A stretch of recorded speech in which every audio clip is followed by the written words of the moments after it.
Welcome to NCBA's Cattleman's Call podcast with host Lane Nordland. All righty. Hello, everyone. Welcome back to another conversation here on the Cattleman's Call podcast. I'm Lane Nordland, and today's program is brought to you by our friends at Elanco. I want to thank them for helping bring you this conversation on the podcast airwaves here once again. Speaking of Elanco, make Bay Trail 100 enrofloxacin with its unique mode of action your first choice for first pull every time. Ask your veterinarian for Bay Trail 100 from Elanco from the start. Bay Trail is sold by Elanco or its affiliates and is not a product of Bayer. The Bay Trail trademark is owned by Bayer and used under license. Well, as we come back to our conversation here today, we all know that there has been a big decrease in the cow herd out across the countryside, and there continues to be strong beef demand. So beef cattle prices are hitting a record high. That's good news for the cow-calf producers out in the countryside after seeing lower prices for several years. And while it may seem simple to put less dollars towards preconditioning calves, now is really not the time to cut corners. So that's what we're going to be talking about here today, and making sure that we're putting as much value into those calves, especially when they're worth so much money. So discussing animal husbandry, management practices, health protocols, that is going to be the topic of conversation here today. And we are joined by a lineup of great industry leaders from the veterinary end of things. We're joined by our friends from Elanco. Just running down the line here, we have Dr. Brett Terhaar joining us, Dr. Wayne Ayers, and Dr. Robin Falkner joining us here today. And we're going to talk about these important aspects of beef health. But first off, gentlemen, as we start our conversation off here, Dr. Terhaar, I'll start with you. How are things going in your neck of the woods? Where are you joining us from here today?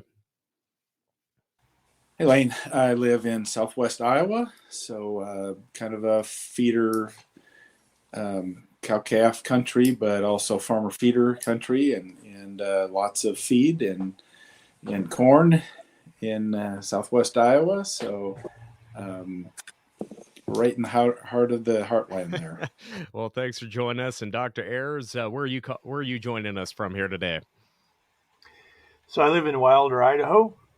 So way out west here, originally from north central Montana. So kind of spent most of my career in the cow-calf sector, a little bit on the stocker and backgrounder, but that's kind of my background. Been with Elanco for about 5 years now. Wow. Well, thanks for joining us. And Dr. Falkner, where are you joining us from here today? Well, I'm actually joining you from North Mississippi today, which is my ancestral home. I currently reside just south of Nashville, Tennessee.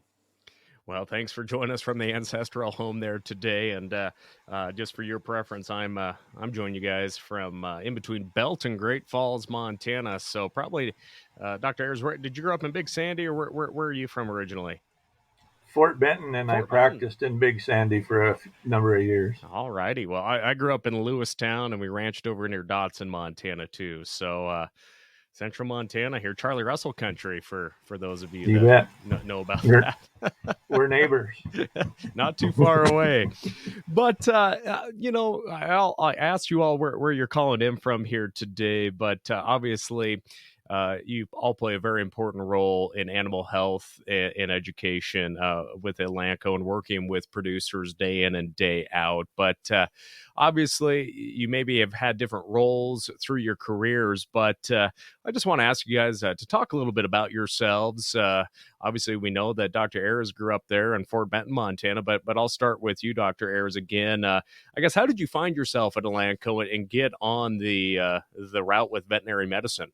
So veterinary medicine is kind of just one of those things for me. There was no individual event or something, just something I was kind of always going to do growing up on farms and ranches. And my grandfather had a ranch, and we had animals. And so you're taking care of things, and it just became a natural evolution. So as most of my career was in private practice, I did teach for 6 years production medicine out in the field for fourth-year vet students. Taught at the University of Idaho.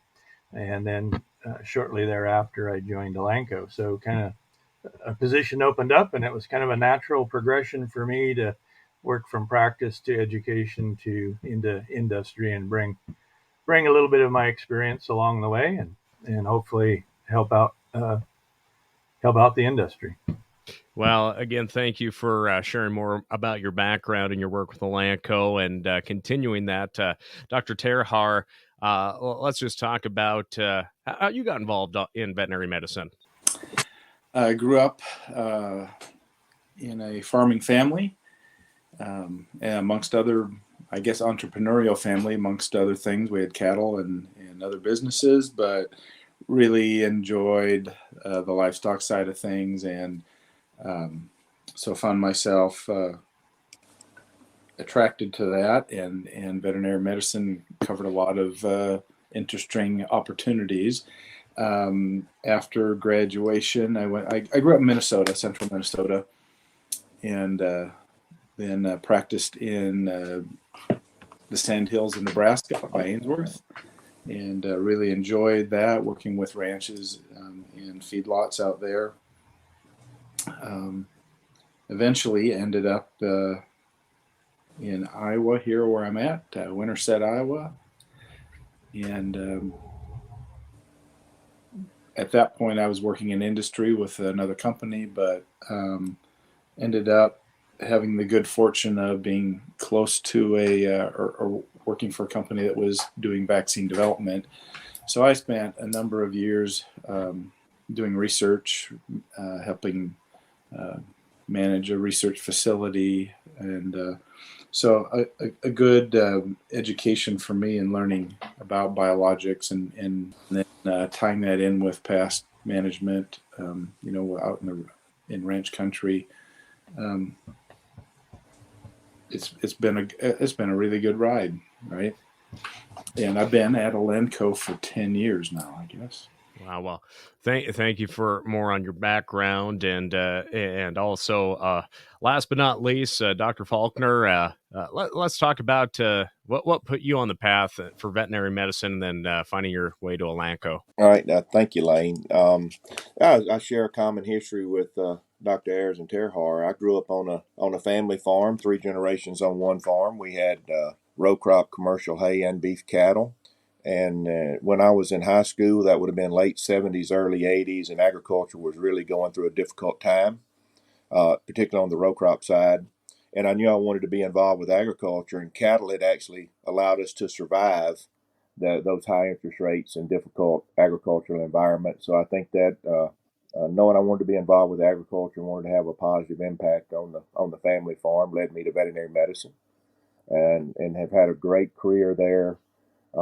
Starting out in private practice for nearly a decade, and then moving into positions within the industry where I felt that like there was more leverage to educate and help more people than I could in the small geography of a practice. Well, thanks for a little bio on yourself there, Dr. Falkner. I do appreciate that, and just gives our listeners a little more of a background on you, and surely the wealth of knowledge that you bring to the table when working with producers day in and day out. And I tell you, it's fun to be in the livestock industry when prices are good. we all know that, but we also know that a significant amount of the U.S. Cattle herd has been reduced due to drought, and it did take a few years for prices to really reflect that. And, as I talk with so many folks out there, we don't really see that cow herd expanding too much here in the next few years. So we're going to have less cattle out in the countryside, hopefully continue to hold these higher prices that are putting cow-calf producers in the driver's seat. But, we've been watching a lot of video auctions. The fall run is just starting here with our local livestock markets, and conversations I've had with family and friends, whether it's at the house here or at the local cafe, is, do we need to precondition these calves? Gosh darn, they're bringing a lot of money right now. Less stress on them if we just run them through the ring or something like that. So, Dr. Terhaar, these market conditions are great, but I guess what is your response to that about keeping animal health at the top there, especially when we're talking preconditioning calves here in the fall for guys that maybe haven't contracted their calves yet and maybe market them more traditionally through a livestock market ring? Sure. It's a temptation. It's the same temptation I've seen over and over again. I think this is my, the cycle, right? The cattle cycle. This is maybe my fourth one where I might have owned some cattle, and hopefully I got a couple more cycles in me yet.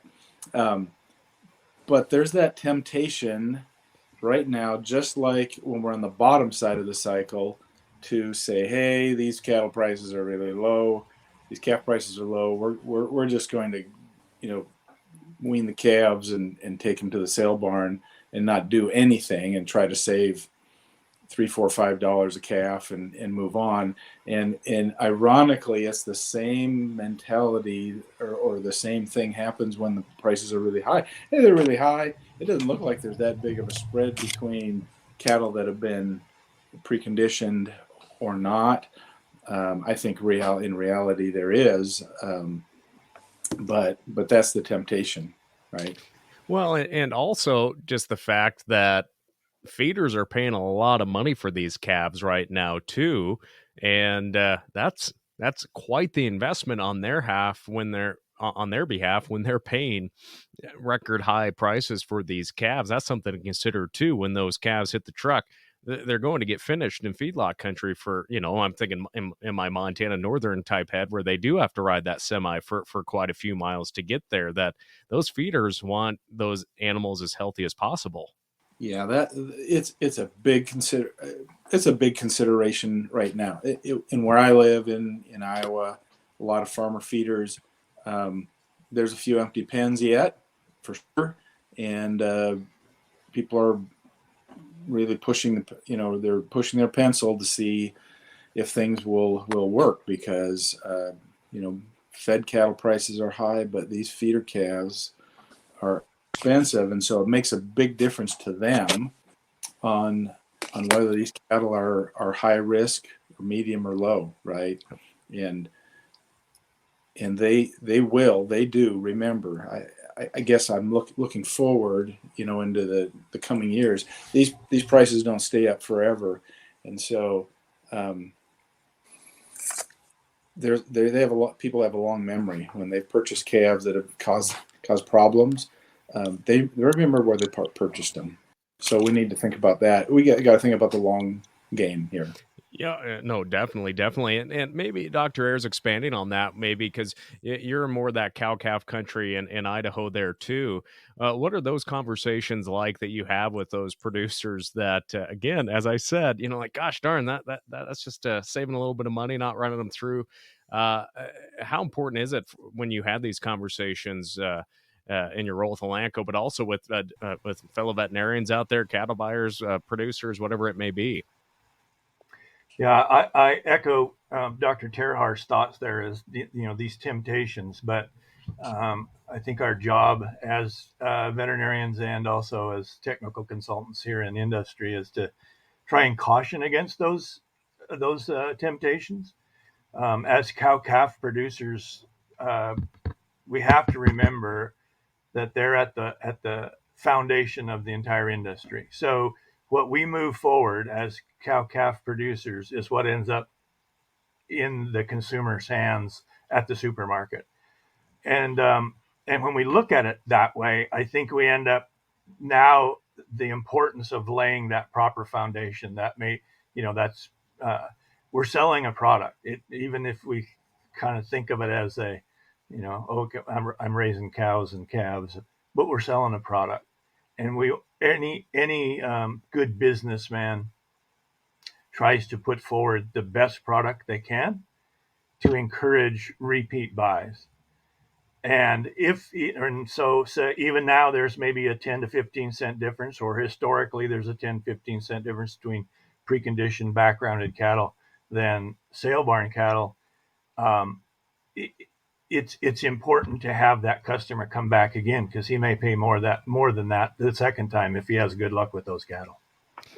Well, and maybe staying with you, Dr. Ayers, thinking right now, obviously, folks have pulled bulls, or they should, depending on when you calve. But we're going to be either weaning those calves right now, or pulling them off, however producers, whatever style they have. But we're not quite sure what the weather pattern is going to be here with El Nino this year. There is a lot of feed put up in our neck of the woods, hay wise, but I guess what are some things that a cow-calf man or woman should be considering to get next year's calves off to a good start for those ones that are going to be spring calvers? Hey, good point, and good way of looking into the future, because sometimes that's the hardest things for cow-calf guys to get in their head is what I'm doing right now affects next year's crop. It's not all about, do I get these calves, to market? It's what's happening next year. So, as we had all the drought across the northern tier, over the last several years, this year, a lot of it is, we had a lot of rain, we had a lot of moisture, had a lot of snow. There's a lot of grass out there that is now in marginal condition, but there's a lot of it out there. So we can do some things like strategically doing some protein supplementation, doing some things to make cattle more efficient, like adding rumensin into a cake or something like that. That's going to help those cattle get back into better body condition and be at where they need to be when they calve, say a body condition score 6, so that they'll breed back early, so that we'll have early calves the following year, which is going to make us money, because these prices aren't going to go away for a couple of years, as you indicated. So I try to look at that. I've talked to some veterinarians across the northern tier about that, and talked to their clients. I certainly don't recommend people going out there that are not set up to background their cattle, don't have the corral space, don't have pen, to make this year the first year. Probably not a good play, right? But there are things that we don't want to stop doing if we're already doing. So, I guess, what are some the suggestions you have for producers that are going to be running those cows through for preg check here pretty soon? What are some animal health products they maybe should look at just to maybe give those cows an extra boost coming into the cold season? So, it depends. It depends on which day we run them through, I guess. In general, though, we kind of look at, vaccinating cattle against the common causes of abortion. Most of our abortion in cattle come mid to late gestation. So we want to, now's kind of the time to get a vaccine into those cows to protect against those abortions. Pretty soon we have to start thinking about colostrum as well, and trying to make sure we have good colostrum. That goes back to my earlier point about maybe doing some protein supplementation and making sure that cows are in good body condition, because if they're not, they don't produce as good a colostrum as they should. Puts our calves at vulnerable next spring if we get a snowstorm or something. So all of these things build on each other. Any residual fly issues right now, potential to knock down lice before they really get active in say end of February or end of December and 1st of January across the north. So those kind of products. Dewormers, we need to look at that. Are some of those thin cows, certainly young cows, they all benefit from using a dewormer and decreasing those parasite loads that are robbing nutrition from them. So all of these things are very, very dovetailed together, and I don't think we can look at them as one thing at a time. It's a dominoes, and if I pull the wrong domino, the whole thing goes down. So that's how I look at it. Don't go away, friends. We'll be back with our guests, but first, this message from Elanco. Make Bay Trail 100 enrofloxacin with its unique mode of action your first choice for first pull every time. Ask your veterinarian for Bay Trail 100 from Elanco from the start. Bay Trail is sold by Elanco or its affiliates and is not a product of Bayer. The Bay Trail trademark is owned by Bayer and used under license. As we come back to our conversation here today with our three veterinarians representing Elanco, and Dr. Falkner on the same side of that, maybe as we look at more of the stocker setup for producers out there.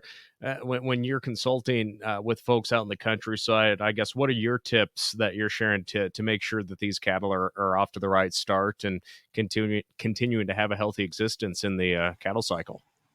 Well, going back to the discussions we're having right now with the high value of the animals, it actually increases the value of animals with a better health program, because obviously we're investing more in the animal, and if we have decreased performance or mortality, those numbers are bigger. So it's not a fact of we're paying the same premiums and getting more farm. That's actually bid into the cattle. And when we're talking with suppliers of feeder cattle, we're trying to make that clear.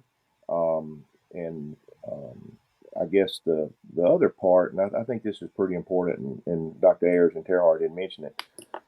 If someone is raising calves, there's a little bit of a little moral accountability to prepare them for the world they're going to face. We know they would be fine at home, but once they enter the marketing system and go to stocker operations or feedlots, they're going to be exposed to pathogens potentially. They're going to see some stress. They've got to learn how to eat out of a bunk and do those other things. And I think good cattlemen prepare their calves for the world they're going to face in the same way that good parents prepare their kids for the world they're going to face. You don't haul them to town when they're 18 and say you're on your own. There's a lot you do before they get 18 years old, and so, but within our systems with these cattle with a lot higher value and a lot our gain that we put on as well, we've had to redo our run the make sure that we're making the right decisions in purchasing and investments in our management system. Well, thanks for that insight, and maybe more on the front when we look at the feedlot aspect of that. And I know Dr. Terhaar, we discussed just the importance of preconditioning calves, and a lot of those feedlots they go back and buy the same calves from same producers for year on year. But I guess what are your thoughts on when we're looking at that long-term plan and in setting that your cow herd and that calf crop up for success? Well, there's a I've noticed in the last few years that sometimes we have a slide between weights, right? And sometimes it gets pretty narrow. It disappears almost when we start looking at the difference between the price or what you get paid for a 7-weight versus a 5-weight calf. Sometimes in the fall we see that, and so we see feedlots are willing to pay an awful lot for a 7-weight calf. Really, they're willing to pay more for a calf that has less risk, right? And so that's a function of it's difficult to get labor. I think that's probably maybe one of the biggest drivers. There's a lot of feedlots that are just not set up to be able to handle a large amount of balling calves anymore because labor is difficult to get. So maybe that's a driver there on some of the prices. And they're actively looking for cattle that are lower risk. And some of my fellow veterinarians here could probably address some of the things they see when they're talking to people that are actually buying cattle, right? The order buyers. I know, Robin, you interact with a number of order buyers through the years, and you see some of their buying activity will center around their orders, obviously, right? And Dr. Falkner, turning our attention back to you, I understand that you recently hosted a discussion about managing wellness within your cattle herd. Can you tell us a little more about that? And I guess where did you host that discussion at? Well, a few weeks ago at Milwaukee at the American Association of Bovine Practitioners meeting, which is our largest cattle veterinarian association in the United States. And I guess I'll actually sum up my talk by how I ended it with that group of veterinarians in the audience. And there's a common saying in management that failing to manage is managing to fail. And where I left them was that managing failure is managing to fail, and that instead we should be managing success. So I think too often we're just managing to not fail. We're managing employee turnover, or we're managing sickness, or we're managing lameness. But what does an animal look like that's thriving or flourishing? What does a system look like? The people, the environment, where it's actually thriving and flourishing, instead of kind of saying, well, nothing's sick today, so we must be doing everything right. So it was a little bit of a challenge for us to change our mental models around animal health and welfare, from the absence of failure to what does success look like and how do we manage for that. Well, obviously, that's really good advice when you're looking at just as we advance and have more opportunities to improve cattle health, and of course, we're talking so much about this calf crop there, but also just looking at overall herd health. It is so important to set years and years of those calf crops that have yet to come, all top of mind. And when we think about that, more on that calf end of things too, I guess, what are some other things producers can do to get the most out of their calves, Dr. Terhaar, whether that's, other vaccinations, implants, other strategic treatments, if it's needed? Well, certainly using products in a timely manner, right? We talk about doing preconditioning, and pretty commonly especially in my part of the country, we talk about doing that at least 30 days prior to weaning. Why is that? Well, the immune system doesn't respond to things immediately. So everybody needs to remember, when we put a vaccine, expose a calf to a vaccine, that protection isn't immediate. So the machinery starts turning on, and we talk about antibodies. We see some of that. Usually by 12 to 14 days, we start seeing the amount of protection from an antibody side of that arm of the immune system is functioning pretty well, but it's getting better even in the coming weeks after that. Another arm of the immune system is called the cell-mediated side, where with vaccines, we've trained the immune system to look for infected cells, especially viruses. But in some work I'd done in past years, we would see the speed of that is not near what we think. It's probably taking 3 to 4 weeks for that to start having an effect, a positive effect on the calf. So, when the reason we encourage some action at the ranch or the cow-calf level is, when we're vaccinating on entry into the feedlot for the first exposure, there isn't full protection for a number. That's why we talk about 30 days. It takes a month for things to really be in place and working. And so, there's altruism isn't necessarily always out there, right? We do that. I own the calves. I'm going to sell them. They're someone else's problem. But, as Dr. Falkner said, we have to do right by the animals too. But it still comes back around. Like we've already said a couple times, the order buyers will, if a set of calves go to a feedlot, the order buyers are going to hear. I was dealing with a feedlot here just the other day. We talked about some calves that were having some problems. He had already made the phone call to the order buyer, and the order buyer, he got an earful because those calves were sick 3 days after arrival, right? And so, not that they'd been advertised as being preconditioned, but they were a problem. And so that negative conversation with the order buyer is going to probably affect the order buyer and his buying habits later. And so that's going to affect the price of the person that owns the calves. I mean, it really it really does affect price. Yep. Dr. Ayers?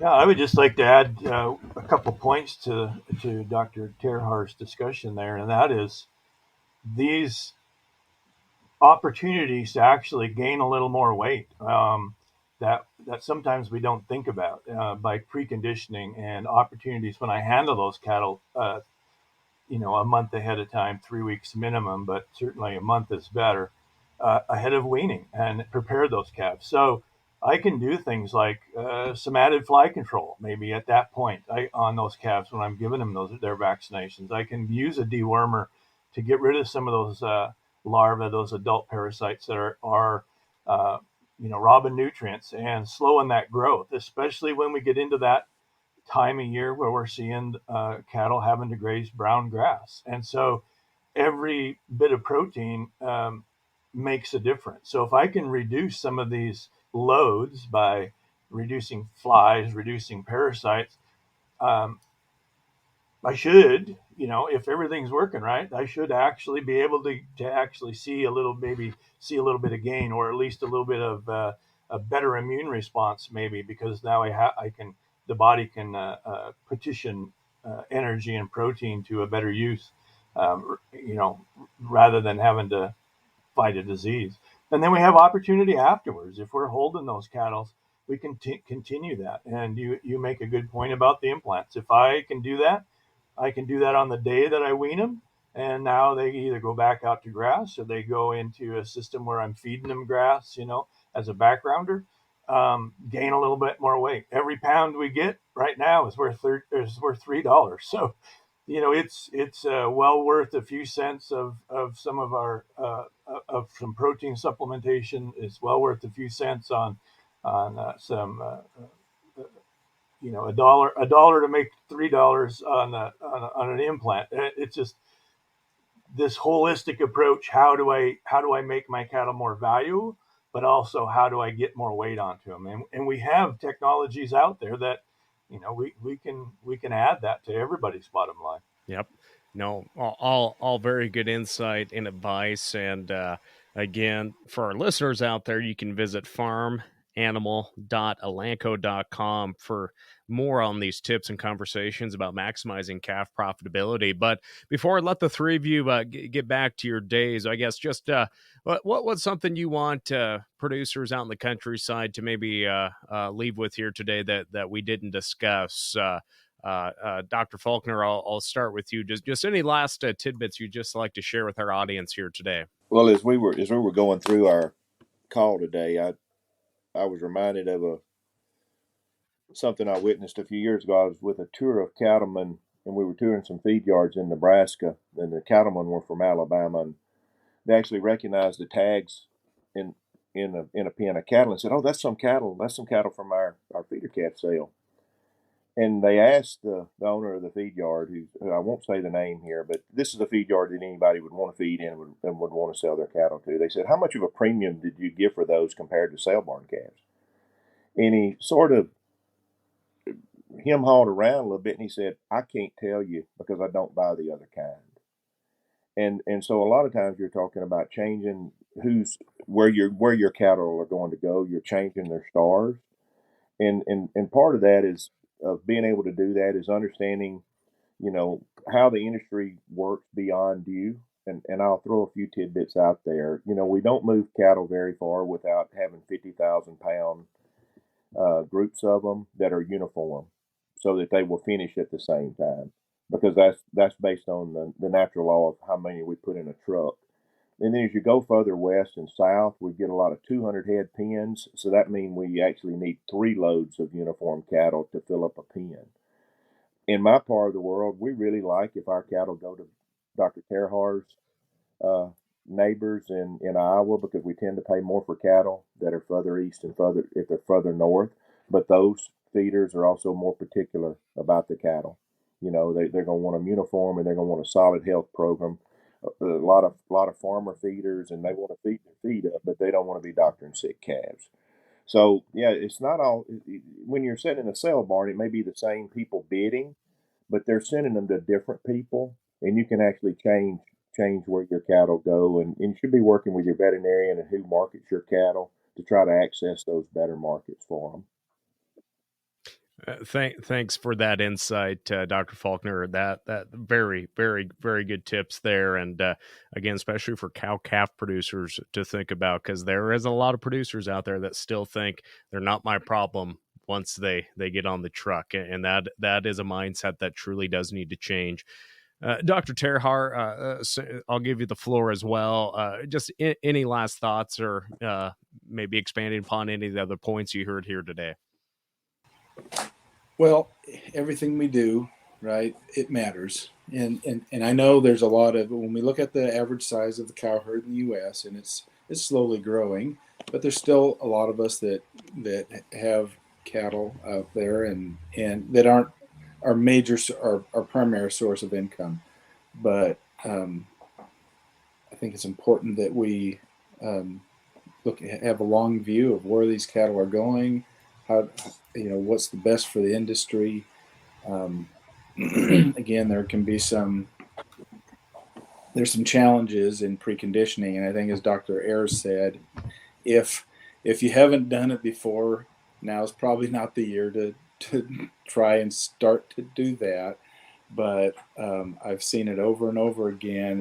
If you start thinking about that, there's make some changes and plan ahead. There's dividends that can be paid or that can be received when you do things for the next owner. And I agree with Dr. Falkner. It's, in my part of the country, in the central part of the U.S., we like feeding cattle, and we like feeding good cattle, but we also spend a lot of time farming, and so that's a big factor, not having cattle that are sick, because we get our attention is greatly diverted in September and October and November because harvest coming in. Yep. And Dr. Ayers as well. Any last thoughts or comments? Yeah, I would like to just echo what I said earlier, that we have to remember as cow calf producers that we are the foundation of the entire system. And so there is great responsibility there. And I think if we take a step back and say, okay, I'm responsible for all this, and look at what we do as what's best for the cattle and not so much what's convenient for me, I think a lot of those questions get answered. What do I need to do next? The other, so and at the cow calf level, it's very important to cover all the bases, not only my cows for next year's crop, but this year's crop, so that I can, add a premium. It's not just enough to do these things. We need to be proud that we do these things, and we need to put them down on paper. I vaccinated for X, Y, and Z, and I did it on this day, and I gave this product, and that piece of paper goes with me to whether it's the sale or whether it goes to the order buyer or whatever, and say, here's what I did, and here's why my cattle are good cattle, right? I mean, so we have to be proud of the things that we do. The last thing I would say is that not only do producers need to work with their veterinarian, but folks like us here at Elanco, I mean, we're here to help. So if somebody wants to get into the backgrounding, of their own cattle and have never done it before, have always sold wet nose calves off of cows, hey, we've got a lot of people that are experts in a lot of different areas that we can help people, guide them, and make a choice for down the road, not tomorrow, but next year or the year after, and how to maybe set up their place. So we're here to help. And no doubt producers should seek that help. And I would encourage folks, hey, if you're heading down to Orlando for the Cattle Industry Convention in 2024, stop by the Elanco booth. I don't know what booth number that's going to be here during October when this show is going live, but to stop by and talk to all of the experts there at Elanco. Or if you're not going to make it to CattleCon down in Orlando, as I mentioned earlier, you can visit farmanimal.elanco.com to learn more about ways to maximize calf profitability, not only this fall, but day in and day out as we continue to raise cattle out in the countryside. And again, it's the greatest business on earth. It has its challenges, but it also has its opportunities to be successful, especially when you're partnering with folks like the three individuals we talked with here today from Elanco. So I appreciate all three of you joining us here today. And again, we really just touched the tip of the iceberg on all this, but truly some very important information that we talked about here today. So I want to thank all three of you for joining us here today. Thank you, Lane, for having us. Appreciate it. Absolutely. And with that, friends, I appreciate all of you joining us here on the Cattleman's Call podcast today. Again, for more information on how to maximize calf profitability this fall, visit farmanimal.elanco.com. And a big thank you to Elanco again for helping bring you this conversation and more of our conversations here on the Cattleman's Call podcast. With that, I'm Lane Northland. We'll catch you next time. Thanks for tuning in to NCBA's Cattleman's Call podcast with Lane Nordland. For more information, visit ncba.org and make sure to subscribe to the podcast today.